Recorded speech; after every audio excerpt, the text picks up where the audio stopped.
Today, I want to extend my best wishes to all who are celebrating Nowruz here in the United States and around the world. Each year of my presidency, I've marked this holiday by speaking directly to the people of Iran. That's what I'd like to do once more. This is a holiday for the Iranian people to spend time with friends and family, to reflect on the extraordinary blessings that you enjoy, and to look forward to the promise of a new day. After all, this is a season of hope and renewal. And today we know that this is also a season of promise across the Middle East and North Africa, even as there are also enormous challenges. I believe that there are certain values that are universal. The freedom of peaceful assembly and association, the ability to speak your mind and choose your leaders. And what we are seeing across the region is the insistence on governments that are accountable to the people.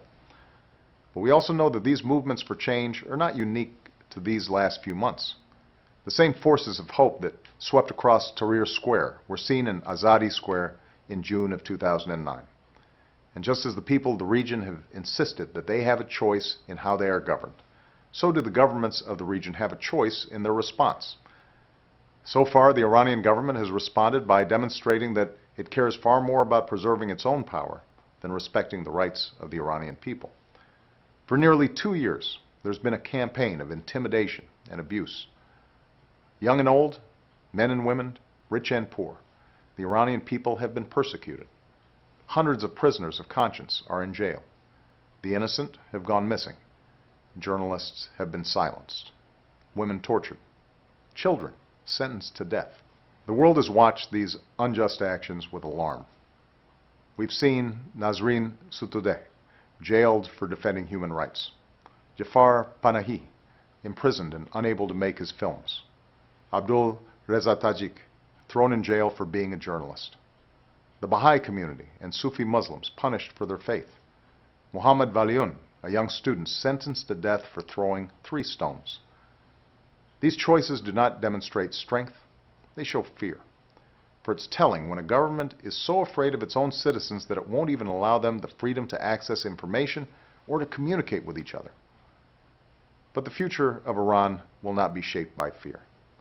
The future of Iran belongs to the young people, the youth who will determine their own destiny. Over 60% of the Iranian people were born after 1979. You're not bound by the chains of the past, the distracting hatred of America that will create no jobs or opportunity, the rigid and unaccountable government, the refusal to let the Iranian people realize their full potential for fear of undermining the authority of the state. Instead, you, the young people of Iran, carry within you both the ancient greatness of Persian civilization and the power to forge a country that is responsive to your aspirations. Your talent, your hopes, and your choices will shape the future of Iran and help light the world. And though times may seem dark, I want you to know that I am with you. On this day, a celebration that serves as a bridge from the past to the future, I'd like to close with a quote from the poet Samin Behani, a woman who has been banned from traveling beyond Iran, even though her words have moved the world. Old I may be, but given the chance I will learn. I will begin a second youth alongside my progeny. I will recite the hadith of love of country with such fervor as to make each word bear life. Let this be a season of second youth for all Iranians, a time in which a new season bears new life once more. Thank you, and Eid e Shoma Mubarak.